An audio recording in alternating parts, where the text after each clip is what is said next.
Greetings from Shri Sauha Kelkar College, Devgad. Myself, Professor Rashmi Hirlekar, and warm welcome to the session of International Banking and Finance. In today's lecture, we will discuss about fixed exchange rate. In this lecture, we are discussing about fixed exchange rate. Learning objective of this lecture. In today's lecture, we are discussing about methods of determining exchange rate. In that, we will discuss about fixed exchange rate. In fixed exchange rate, there are two methods of determining exchange rate. The one was gold standard exchange rate system and another it was Bretton Woods system of exchange rate. We will discuss important terms used in fixed exchange rate, and we will also discuss about merits and demerits of fixed exchange rate. In methods of determining exchange rate, here we will discuss about fixed exchange rate system. By the name, we can understand that where the exchange rate is fixed is called fixed exchange rate system. The exchange rate has to be determined by central bank of a country. In case of India, it would have been Reserve Bank of India. The central bank would make the changes as and when required to do so.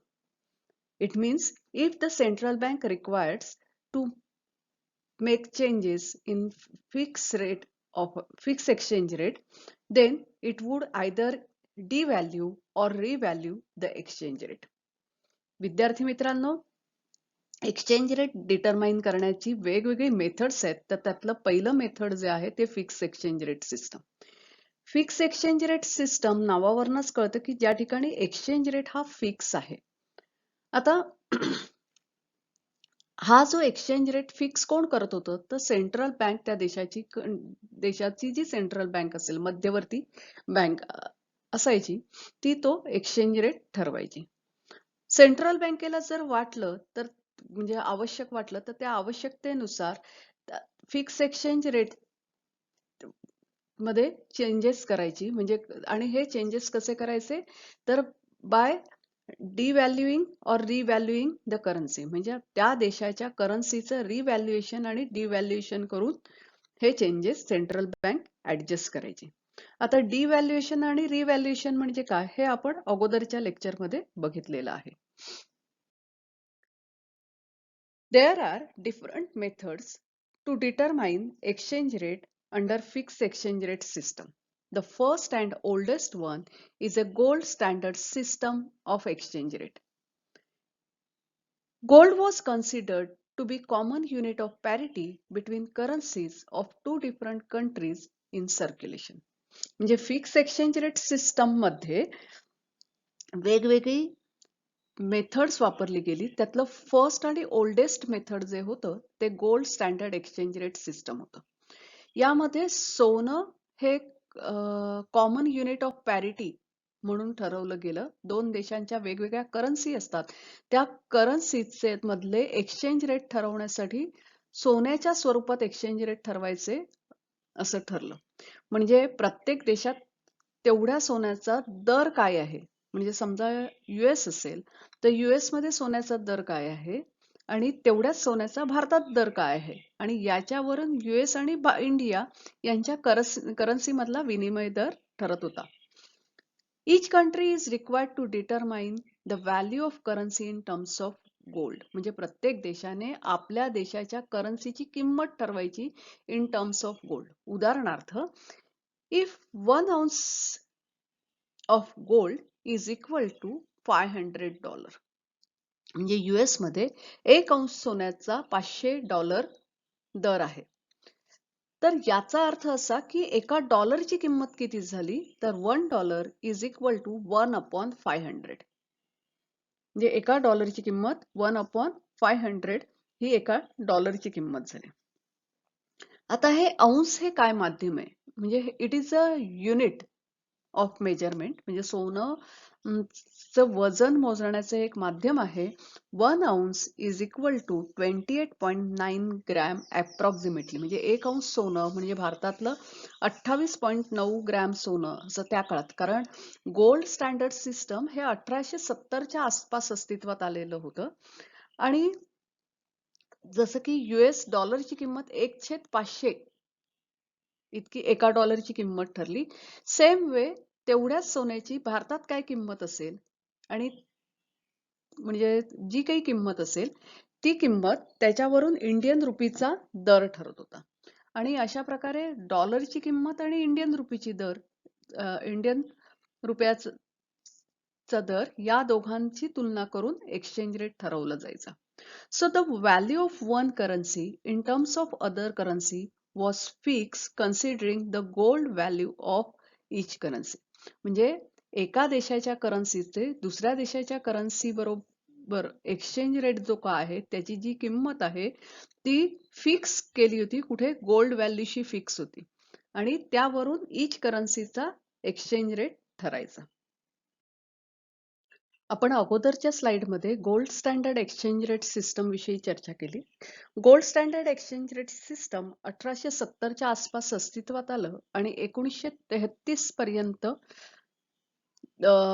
युरोपात चालू होतं. 1933ला सगळ्यात पहिल्यांदा Britain आणि नंतर इंग्लंडने gold standard exchange rate system gave up म्हणजे त्यांनी सोडून दिलं. कारण मुळात सोनं शोधणं किंवा सोनं जे खाणीतनं मिळतं त्याचा खर्च दिवसेंदिवस वाढत होता आणि त्यामुळे सोन्याबरोबर पाऊंडचा किंवा डॉलरचा दर फिक्स करणं हे कठीण व्हायला लागलं. दुसरा विषय असा होता की हे सोनं आफ्रिकेत जास्त मिळत होतं. त्यामुळे ज्या ठिकाणी जास्त मिळतं तिथे सोन्याचे दर कमी होते. तर ह्या सगळ्या गोष्टीचा विचार करून gold standard system was gave up and another system of exchange rate came into existence, that was Bretton Woods system of exchange rate. Bretton Woods system of exchange rate. Bretton Woods conference was held in 1944. आता gold standard system सोडून द्यायचं असं ठरल्यानंतर पुढे मग exchange rate कसा ठरवायचा हे ठरवण्यासाठी 1944 मध्ये 44 देश एकत्र आले. They re-establish a system of fixed exchange rate. आता फिक्स एक्सचेंज रेटच रिएस्टॅब्लिश करण्यासाठी ते एकत्र आले. The different from international gold standard in choice of asset in which the national currencies were convertible. आता 1944 मध्ये 44 देश ब्रेटन वूड या ठिकाणी एकत्र आले fix exchange rate system reestablish करण्यासाठी. पण they want to differentiate international gold standard म्हणजे इंटरनॅशनल गोल्ड स्टँडर्ड पेक्षा वेगळं काहीतरी त्यांना करायचं होतं. In choice of asset in which national currencies were convertible. म्हणजे नॅशनल करन्सी सोन्याबरोबर कन्व्हर्टेबल न करता आपल्या चॉईस ऑफ ॲसेटनुसार कन्व्हर्टेबल करावी यासाठी चर्चा करण्यासाठी ते एकत्र आले. The countries were required to fix their currencies against US dollar. आणि ह्या ब्रेटन वूड सिस्टम मध्ये असं ठरलं की या देशांनी करन्सी जी आहे ती सोन्यामध्ये फिक्स करण्यापेक्षा US डॉलर मध्ये फिक्स करावी. IMF was playing the supervisory role in this system. आणि ब्रेटन वूड सिस्टम मध्ये ट्विन ऑर्गनायझेशन अस्तित्वात आल्या. त्यातली एक होती इंटरनॅशनल मॉनिटरी फंड आणि दुसरी होती वर्ल्ड बँक. तर IMF was playing supervisory role under this system. म्हणजे ह्या एक्सचेंज रेट सिस्टम मध्ये सुपरवायझरी रोल प्ले करण्याचं काम IMF करत होती. इम्पॉर्टंट टर्म्स ज्या मगाशी आपण बघितल्या होत्या की ओव्हर व्हॅल्युएशन ऑफ करन्सी आणि under valuation of currency. What is the meaning of overvaluation of currency? Overvaluation of currency is a situation in which exchange rate of a currency exceeds what open market is willing to pay. आता exchange rate तर fix होता पण तरी सुद्धा करन्सीचं over valuation किंवा under valuation होत होतं. तर ओव्हर व्हॅल्युएशन म्हणजे अशी सिच्युएशन ज्या ठिकाणी exchange rate of currency exceeds in open market, म्हणजे एक्सचेंज रेट जो आहे त्याच्यापेक्षा जास्त पैसे ओपन मार्केटमध्ये लोक देऊन करन्सी खरेदी करायला इच्छुक असतात, त्याला ओव्हर व्हॅल्युएशन असं म्हणतात.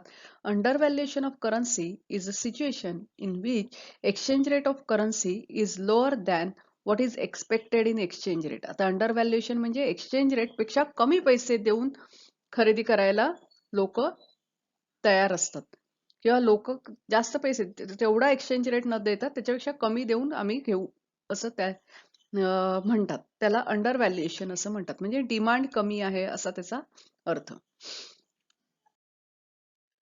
Now we will discuss about merits of fix exchange rate. Fixed exchange rate ensures stability in exchange rate and due to certainty it promotes foreign trade. म्हणजे फिक्स एक्सचेंज रेटमुळे एक्सचेंज रेट जो आहे तो stable राहतो आणि त्यामुळे आंतरराष्ट्रीय व्यापार वाढतो. It promotes capital movement as it does not involve any uncertainty about exchange rate and that may cause capital loss.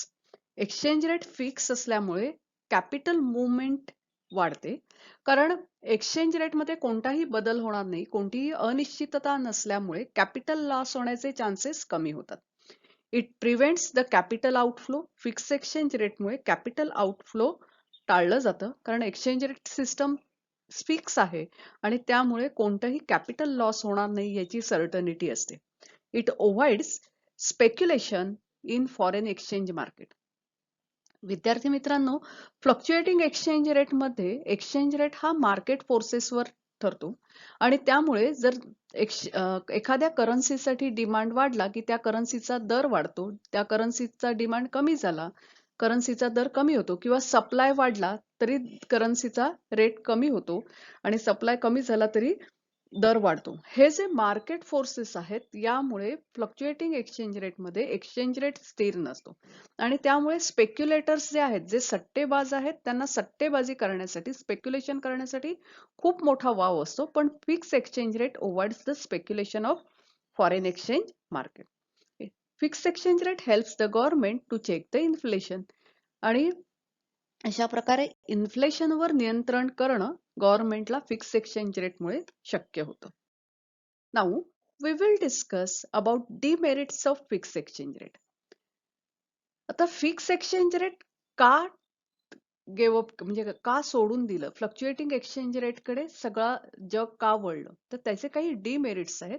तर पहिलं म्हणजे आपण गोल्ड स्टँडर्ड का सोडलं, किंवा गोल्ड स्टँडर्ड 1933 मध्ये ब्रिटन आणि US ने सोडलं, त्याच्यानंतर 71 मध्ये आपण भारताने सुद्धा फिक्स एक्सचेंज रेट मधनं काढता पाय घेतला. तर याची कारण काय होती, तर मुळात गोल्ड स्टँडर्ड मध्ये तर सोन्याशी रिलेटेड करन्सीची व्हॅल्यू, म्हणजे हे जे ऍसेट होतं ज्याच्यावर आपला करन्सीचा दर ठरवायचो ते सोनं होतं. नंतरच्या काळात US डॉलरच्या स्वरूपात करन्सीचा दर ठरत होता.